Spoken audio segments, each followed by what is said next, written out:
सहनाववतु सहनौ भुनक्तु सह वीर्यं करवावहै तेजस्विनावधीतमस्तु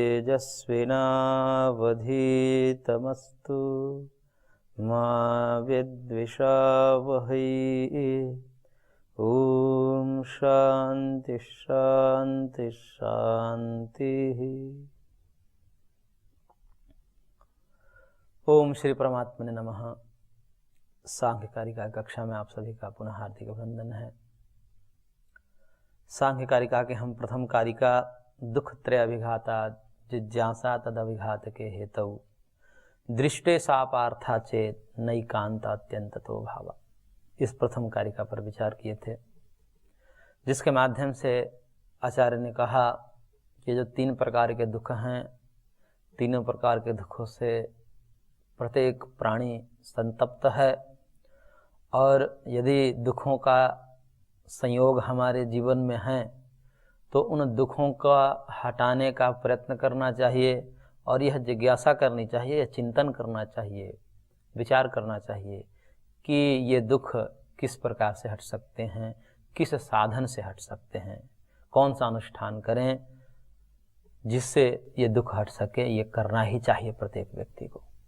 इस पर कोई यह कहे कि इसमें सोचने की, चिंतन करने की क्या बात है, लोक में प्रसिद्ध हैं, लौकिक सामग्री हैं, लौकिक उपाय हैं, औषधि कंचन कामनी आदि के संयोग से, उनके अपने जीवन में उपयोग से हम इन दुखों को हटा लेंगे।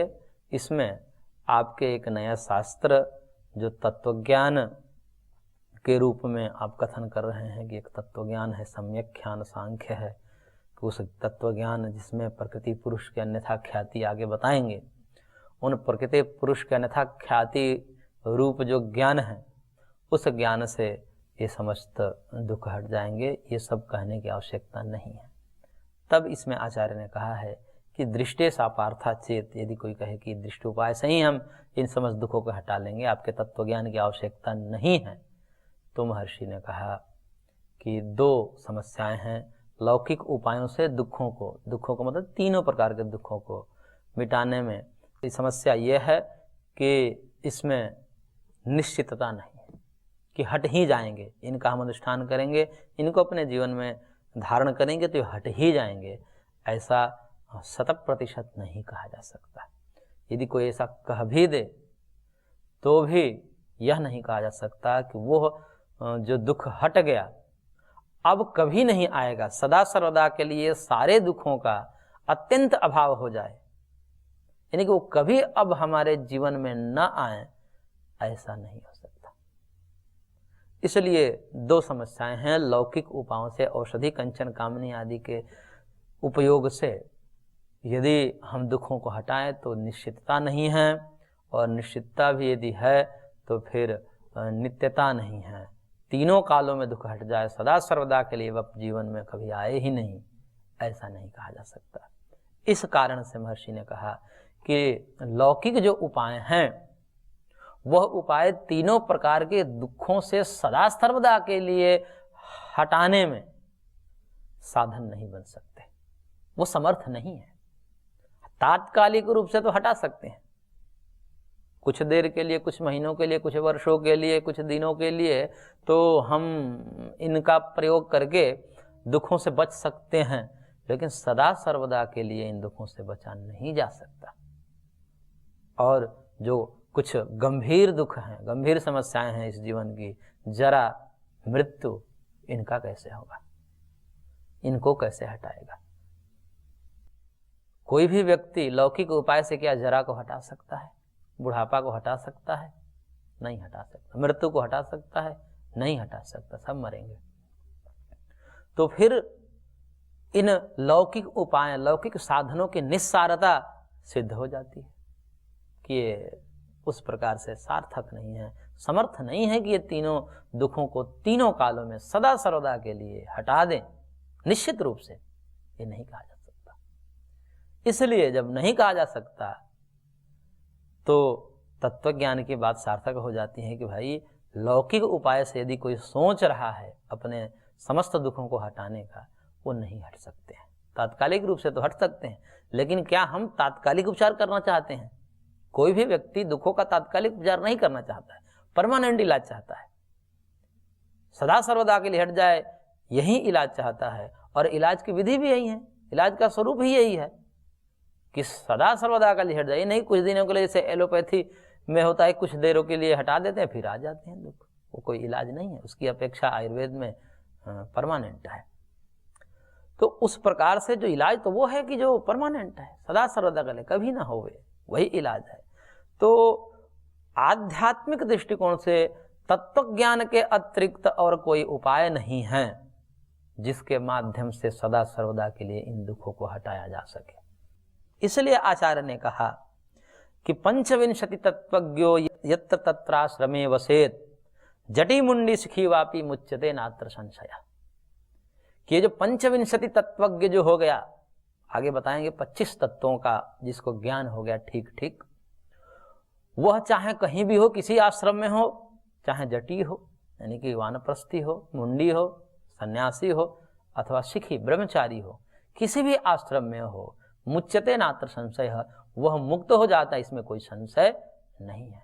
तो ये 25 तत्वों का तत्व ज्ञान जिसको हो गया, वो चाहे किसी भी आश्रम में रहे, कहीं भी रहे, किसी भी वर्ण में हो, किसी भी आश्रम में हो, कहीं भी, किसी देश में हो, किसी काल में हो, उसके मुक्ति में कोई संशय नहीं है।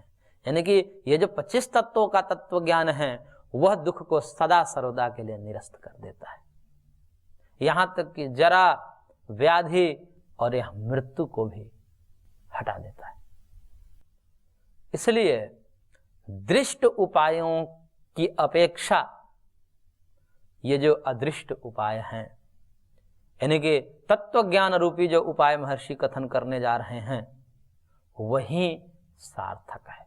तो जब दृष्ट उपाय को निस्सारता, निरर्थकता जब दिखा गई, तो व्यक्ति जो है सोचने पर थोड़ा विवश हो ही जाता है कि बात तो सही कह रहे हैं। दृष्ट उपाय से हम यदि सोच रहे हैं कि सदा सर्वदा के लिए दुखों से बच जाए, ऐसा तो संभव नहीं है। तो समान रूप से, सहज रूप से अंदर भावना उठेगी कि भाई तब एक बार इनको भी सुन ले। जब जान गए, समझ लिए और अनुभव कर लिए, कर ही रहे हैं, प्रत्येक व्यक्ति इनको, इनके निस्सारता को देखता है, निरर्थकता को देखता ही है, परमानेंट नहीं हो पाता। इससे हो भी जाए तो जरा और मृत्यु को हटाया नहीं जा सकता। तो स्वाभाविक रूप से जब इस प्रकार से आचार्य कहते हैं, महर्षि कहते हैं, तो एक उत्कंठा बनती है कि था इनका भी सुन ले। लेकिन जब तक से आपको ये हमारे अंदर रहता है कि नहीं, इसको सुनने की आवश्यकता नहीं, हम इसी से कर लेंगे, तो उनको बता दिया कि देखो भाई, इनमें ये समस्या है, इसे हटाया नहीं जा सकता। तब सहज में होगा कि भाई तो फिर बताइए क्या है, थोड़ा सुनने में रुचि बनेगी। लेकिन फिर भी व्यक्ति कहता है कि नहीं जी, हम जो है आपके तत्व ज्ञान की बात नहीं सुनेंगे, क्योंकि तत्व ज्ञान में आप यही कहेंगे कि जो है इंद्रियों को विषयों से दूर रखो, ऐसा करें, ऐसा करें, अपने इंद्रियों मन को संयमित करें। ये सब बहुत झंझट का काम है और ये बहुत दुरूह है, कष्ट साध्य है। तो हम ऐसा कोई आराम वाला काम करेंगे जिससे हट जाए, और हट ही जा रहे हैं तो हम कोई दूसरा उपाय सहज वाला खोजेंगे। आपके वाले तो थोड़ा कष्ट साध्य है, इंद्रिय मन को संयमित रखकर तपमय जीवन जीना, ये सब तो जो है थोड़ा कष्ट साध्य है। तो चलो ठीक है, दृष्ट उपाय नहीं है, दृष्ट उपाय से इन तीनों प्रकार के दुखों को हटाया नहीं जा सकता, लेकिन अदृष्ट उपाय यानी कि वैदिक उपाय से तो किया जा सकता है। वैदिक उपाय का मतलब होता है यज्ञ आदि के माध्यम से, हवन यजन पूजन आदि के माध्यम से हम हो सकते हैं। उसके लिए शास्त्रों में वर्णन है कि यज्ञ आदि के माध्यम से, हवन आदि के माध्यम से व्यक्ति अमृतत्व को प्राप्त कर लेता है, स्वर्ग आदि की प्राप्ति कर लेता है। तो उस प्रकार से हम उन्हीं को कर लेंगे, क्योंकि उसमें ऐसी कोई विधान नहीं है इस प्रकार से कि इंद्रिय संयम रखना है, तपमय जीवन जीना है, भोग विलास से दूर रखना है, इसमें तो वहाँ ऐसा नियम नहीं है। उसके अपने नियम है, देवता, द्रव्य और मंत्र, उसके माध्यम से उन तीनों का विनियोग करके और हम एक धर्म का संस्कार बना लेते हैं और फिर वो अगले जन्म में जो हमारा अच्छा स्वर्ग में जो है वो प्रदान कर देता है, तो हम सुखी हो जाते हैं। फिर जो है वहाँ हम सब प्रकार के दुखों से दूर हो जाएंगे, ऐसी व्यवस्था है शास्त्र में। तो चलो लौकिक उपाय नहीं, लेकिन वैदिक उपाय से तो हो सकते हैं। यानी कि वेद में जो कहा उपाय अग्निहोत्र आदि के माध्यम से तो हो सकते हैं। तब उसके लिए महर्षि ने कहा दूसरे कारिका में, दृष्टवदानुश्रविकः सहि विशुद्धि क्षयातिशय युक्तः तद्विपरीतः श्रेयान् व्यक्ता व्यक्तज्ञ विज्ञानात्।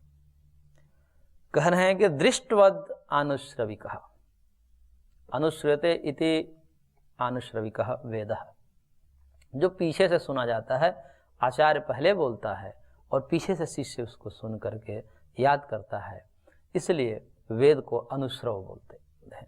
अनुश्रव, तो अनुश्रूयते इति अनुश्रवः वेदः तत्र भव अनुश्रविकः। तो जो अनुश्रव है यानी कि वेद है, और वेद से जो कथित है वो अनुश्रविक है, वैदिक है। अनुश्रविक मतलब वैदिक। तो कह रहे हैं कि वैदिक अनुष्ठान को करके, वैदिक अनुष्ठान का मतलब केवल कर्मकांड वाला भाग यहाँ पर समझना चाहिए, क्योंकि यहाँ पर प्रसंग वैसा ही है। क्योंकि वेद में यदि वैदिक दृष्टिकोण से उस प्रकार से अर्थ निकाले तो पूरा वेद ही निरस्त हो जाएगा। पूरा वेद का यहाँ पर खंडन नहीं है, वेद के केवल कर्मकांड भाग का यहाँ पर खंडन है, उसी को वैदिक शब्द से कहा जाएगा। क्योंकि यदि पूरा ही खंडन कर देंगे तो फिर तत्व ज्ञान भी जो है वैदिक है। तत्व ज्ञान का उपदेश वेद में किया गया है। तमेव विदित्वाति मृत्युमेति नान्यः पंथा विद्यते नाय अविद्या मृत्युम तीर्त्वा विद्यामृतम अश्नुते। इस प्रकार से वहां पर तत्व ज्ञान की बात है। तो पूरे यदि वैदिक उपायों को ही नकार दिया जाए, तत्व ज्ञान को भी नकार दिया जाए, तो फिर इनके ही सिद्धांत भी खतरे में आ जाएंगे कि भाई जो आप तत्व ज्ञान बता रहे हो वो भी तो वैदिक है। तो यहाँ पर महर्षि का केवल कथन इतना ही है। अनुश्रविक का मतलब वो वेद के भाग जो कर्मकांड है। दो भाग हैं वेद के, कर्मकांड भाग और ज्ञान कांड भाग।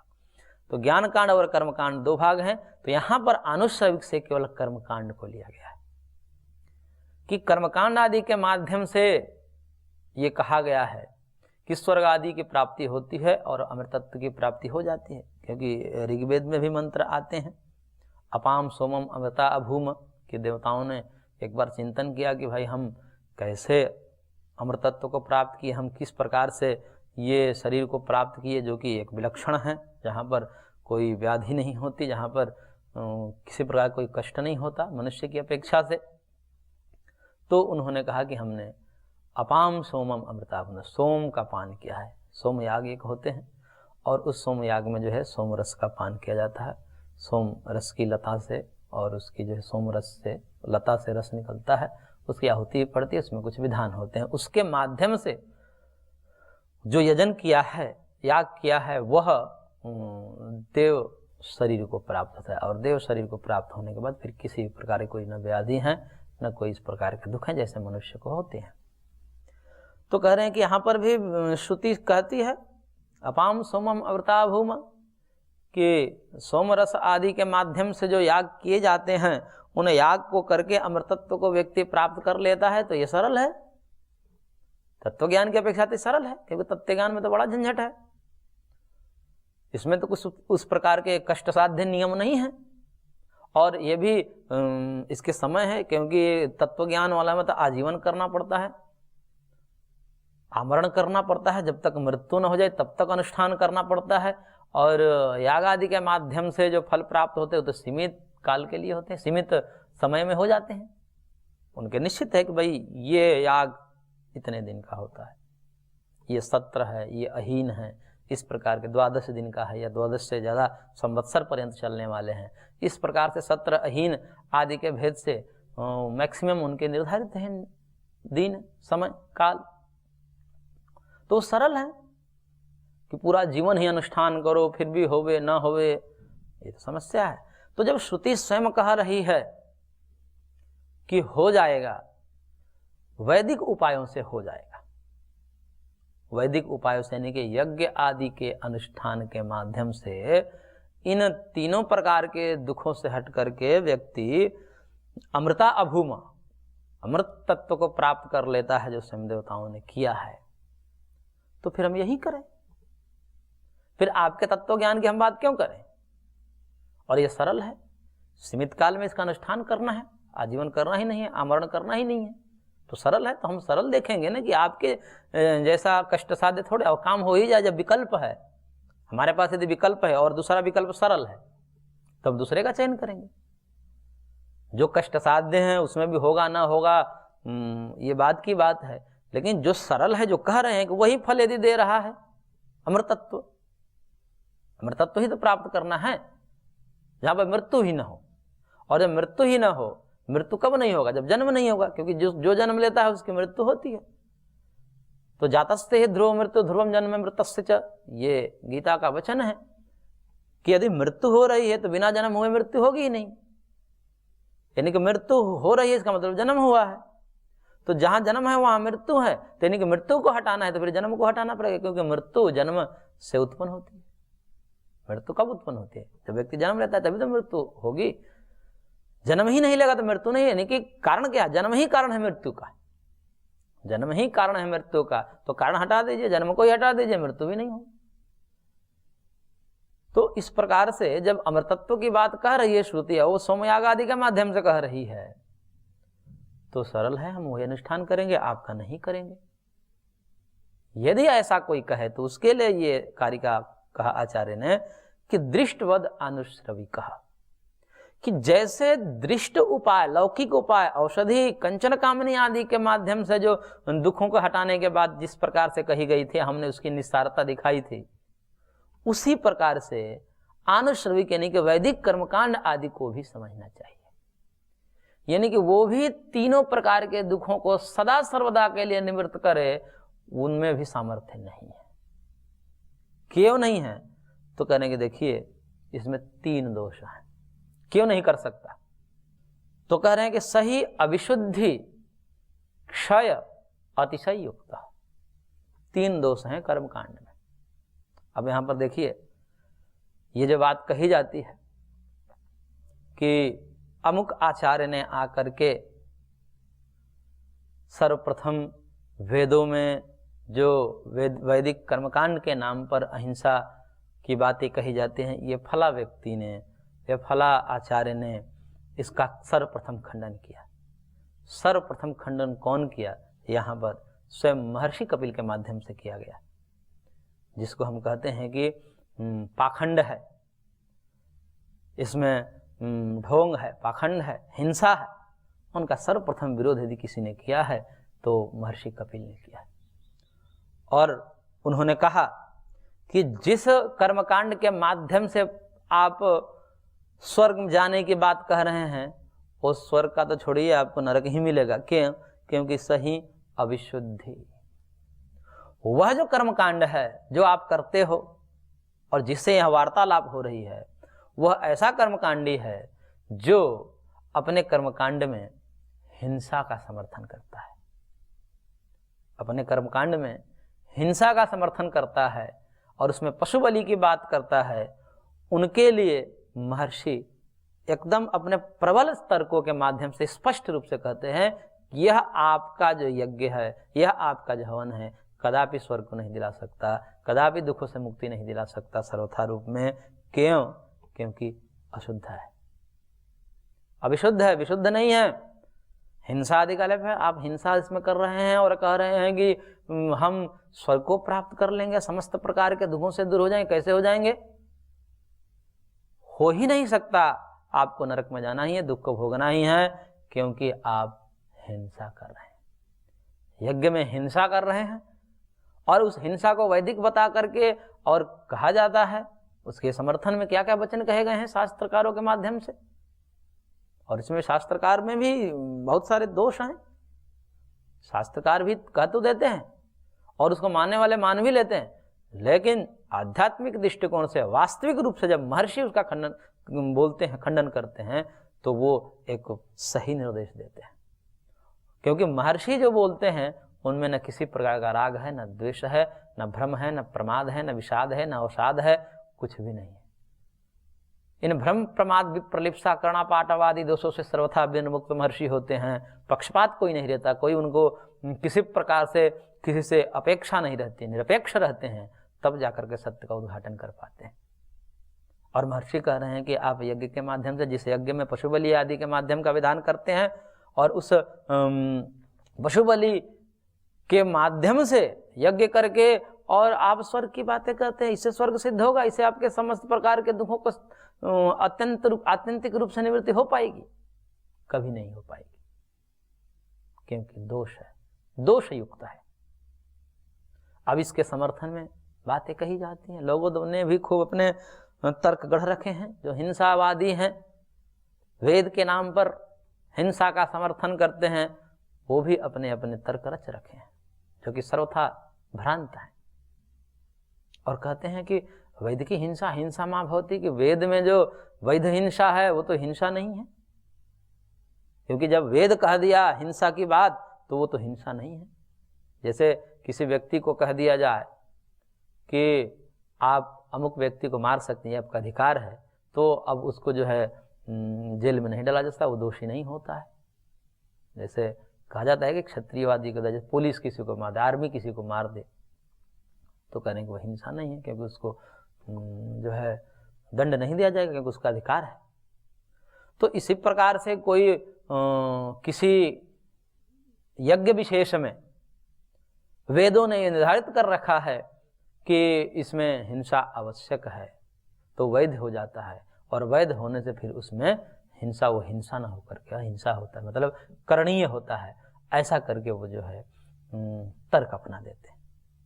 इस तर्क का अपनोधन भी महर्षि ने कहा, क्योंकि महर्षि कपिल बड़े तार्किक हैं और एकदम निरपेक्ष हैं, शुद्ध वैदिक हैं। वैदिक सिद्धांत की जो शुद्धता है उसको रखते हैं सामने। और सूत्र में तो कहे हैं, सूत्र भी समय मिलेगा तो हम उसको पढ़ेंगे। उस सूत्र में एक सूत्र दिया महर्षि ने, दुखाद दुखम जलाभिषेकवत न जाड्य विमोका, कि दुखाद दुखम, दुख से दुख ही होता है। आप किसी को दुख दे रहे हैं यज्ञ आदि के माध्यम से, पशु को दुख ही हो रहा है, और उस दुख के माध्यम से अपने को सुखी कैसे आप मान लोगे? क्योंकि हम किसी को दुख देते हैं तो पाप कर्म होता है, और उसका फल भी पाप कर्म के फल जो है दुख ही होता है। तो दुख का फल तो दुख ही होता है। दुखा दुखम जलाभिषेकवत न जाड्य विमोकः। ये तो इसी प्रकार का इलाज हो गया, जैसे कोई कहे कि ठंडा से बचना है तो ठंडे पानी से आप स्नान कर लो। तो ठंडे से बचने के लिए ठंडे पानी का स्नान करते हैं तो क्या ठंड भाग जाती है? थोड़ी देर के लिए यदि आपको लग जाए तो ये उपचार है। प्राय ऐसा कहा जाता है, और कि ठंडे में ठंडे पानी से स्नान करें तो ठंड नहीं लगती, भग जाती है। तो उसको बर्फ से ही नहवा दे, फिर तो ठंडे पानी से ही ठंड भगने वाली है तो फिर पानी में ही डुबा दे बराबर। ऐसा संभव है? तो जो ये अनुभूति हो रही है, जो व्यक्ति कह रहा है कि दुख से दुख हट जाएगा, ये कैसे हो सकता है? दुख से दुख ही होगा। इसलिए यह बात भ्रांत है, मिथ्या ज्ञान है कि यज्ञ आदि में बलि दे करके, पशु हिंसा करके, और आप स्वर्ग को प्राप्त कर लेंगे, समस्त प्रकार के दुखों से दूर हो जाएंगे, अमृतत्व की प्राप्ति कर लेंगे, ये संभव नहीं है। इसलिए यह आपका जो वैदिक कर्मकांड है, जिसमें पशु बलि का आप सन्निवेश करते हैं, इस प्रकार के कर्मकांड तो कतई आपको स्वर्ग में नहीं ले जाएगा, नरक में ही ले जाएगा। दुखा दुखम, दुख से दुख ही होगा। इसलिए स्वर्ग की तो कल्पना छोड़ दीजिए, नरक में ही जाना पड़ेगा। इसलिए सर्वप्रथम महर्षि कपिल ने सांख्य शास्त्र के माध्यम से ऐसे कुकर्मों का प्रबल तर्कों के माध्यम से पुरजोर खंडन किया। तो इसलिए इसमें कहीं किसी प्रकार से कुछ भी समझने की आवश्यकता नहीं है कि वैदिक संप्रदाय में ऐसा पूर्व काल में था, क्योंकि पूर्व काल में ऐसा होता तो महर्षि उसका निषेध नहीं करते। यानी कि पहले से ही महर्षि इन विषयों में कट्टर हैं कि नहीं, ऐसा गलत है, ऐसा नहीं हो सकता, ये आप गलत कह रहे हो। लेकिन गलत की भी परंपरा चलती जाती है, क्योंकि गलत लोग गलत से जुड़ते जाते हैं और फिर ये गलत परंपरा, अंध परंपरा चल जाती है। तो उसका खंडन तो करना ही चाहिए, और महर्षि करते हैं। इसलिए हिंसा जनित जो कर्मकांड हैं वो कभी भी दुखों को दूर नहीं कर सकते। तो इस प्रकार से महर्षि ने यहाँ पर वैदिक जो कर्मकांड है, जो दूषित हैं, हिंसक हैं, उसका निषेध किया। तो आज की कक्षा को हम यहीं पर विराम देते हैं, शेष अगले अंक में।